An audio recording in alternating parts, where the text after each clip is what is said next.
On se retrouve pour une nouvelle vidéo conso.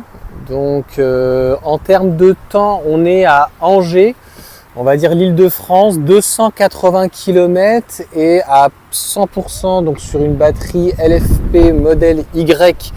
Pas mal de vent, donc 60 kWh, le véhicule donc chinois. Voilà, donc à Angers, donc juste ici. On a fait 280 km, donc je pourrais éventuellement faire une petite incrustation ici. Ça veut dire que si on arrivait à 90 ou un peu plus % de la batterie, environ 350 km avec la clim, avec tout. Donc c'est pour pondérer ma vidéo de la dernière fois où d'une manière économique, c'est-à-dire en roulant vraiment à 70-80, là on a roulé d'une manière classique. Donc obligatoirement une consommation en tout cas un peu plus importante. Donc voilà pour cette petite vidéo rapide, il n'y a pas besoin d'expliquer en tout cas plus. Comme d'habitude, donc le voyage s'est très bien passé. On a fait un dernier petit arrêt avec les glacières. C'était très bien donc pour le 4 heures. Au lieu de prendre l'autoroute qui nous coûte donc pour à peu près 400 km, et c'est pas 400 km au total d'autoroute, c'est à peu près 300. C'est 300 km, donc c'est un peu plus d'une quarantaine d'euros. Donc c'est vraiment très cher. Au final, par rapport à notre véhicule thermique, on met pratiquement le même temps. On va dire qu'il y a peut-être 10 ou 20 minutes d'écart, dans la mesure où il faut s'arrêter et il faut quand même donc sortir de notre trajet pour pouvoir aller quand même au superchargeur, surtout sur les nationales, c'est parfois un petit peu plus loin, donc à Angers, on va dire que ça va perdre peut-être 10 minutes. Après le reste du temps, on a fait 3 arrêts, où on a profité pour manger, et puis on est allé charger et on a fait un arrêt aussi pour le 4 heures, donc on va dire grossièrement, mais à la limite une demi-heure de plus. Le plus important, donc là j'en ai profité de faire une illustration où je suis à La Roche, donc on est allé dans la semaine donc charger, parce qu'on a pas mal de kilomètres à utiliser, donc on va pas les gaspiller. Donc je refais un retour, puisque c'est important, il faudra faire assez attention lorsque le préconditionnement n'a pas été effectué en totalité. Là malheureusement c'était le cas puisqu'on était juste à côté. Eh bien on n'a pas le pic, on n'a pas la charge optimale. C'était le cas lorsqu'on était allé à Angers, puisqu'on était sur un long trajet et j'avais mis donc le planificateur et donc il m'a fait le préconditionnement assez tôt. On sait qu'à partir du moment où il fait même là une quinzaine, une vingtaine de degrés, on était donc à plus de 70 km du lieu de recharge et elle était déjà donc en train de préconditionner, même si après elle s'est arrêtée, elle est repartie, etc. Mais ça, là, je reviendrai sur la vidéo. Ce qui est important là d'expliquer, c'est qu'on est pratiquement en hiver, on n'a pas fait de préconditionnement avant de partir et on se rend compte que sur une batterie de 60 kWh, en partant en plus à 100%, on va pouvoir faire aux alentours des 300 km.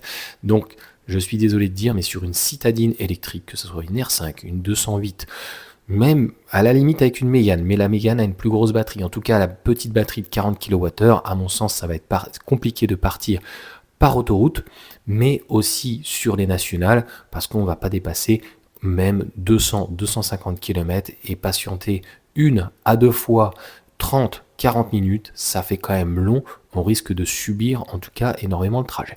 Voilà en tout cas pour cette vidéo, j'espère que ça vous aura plu, et puis comme d'habitude, ça se passe toujours très très bien. Alors oui, petite précision, je suis parti avec bien sûr la batterie à 100%, 60 kWh à 13 centimes, donc ça équivaut à 7, 8, moins de 10 euros, donc le plein si on peut dire, à 100%. Je me suis arrêté une seule fois à Angers et je ne paye pas les superchargeurs avec les 5000 km donc gratuits, donc grâce à mes filleuls, mais on est aux alentours d'une dizaine d'euros. Et encore, j'ai mis vraiment le maximum jusqu'à 90%, voire un peu plus, puisque je ne voulais pas arriver à 10-20%, donc je voulais arriver avec 40%, c'était plus simple pour moi en fait, chacun fait comme il veut. Concrètement, ça m'a coûté une petite vingtaine d'euros. Donc dans tous les cas, par rapport à un véhicule thermique, ça m'a coûté beaucoup moins cher. Moi, je vais parler de mon cas personnel parce que ça va dépendre si tu prends un diesel, si tu t'arrêtes, si tu recharges beaucoup. Concrètement, moi, ça m'a coûté moins d'une dizaine d'euros. Et si j'avais un véhicule équivalent à mon modèle Y, je serais à largement plus de 50, voire 60-70 euros, donc pour faire plus de 400 km. Donc, dans tous les cas, c'est 2 à 3 fois moins cher, même avec des longs trajets. Après, on peut faire aussi des économies de bout de chandelle, mais c'est pas forcément donc intéressant. Les superchargeurs restent très intéressants en tarif. On est sur un véhicule de 4,75 m pour 300 chevaux. Et après, il existe aussi des 4 roues motrices. Donc, si on voulait même une équivalence, en diesel notamment, on est plus près des 15 euros du 100 km, donc on arrive facilement à 60 euros. Donc voilà pour ces explications.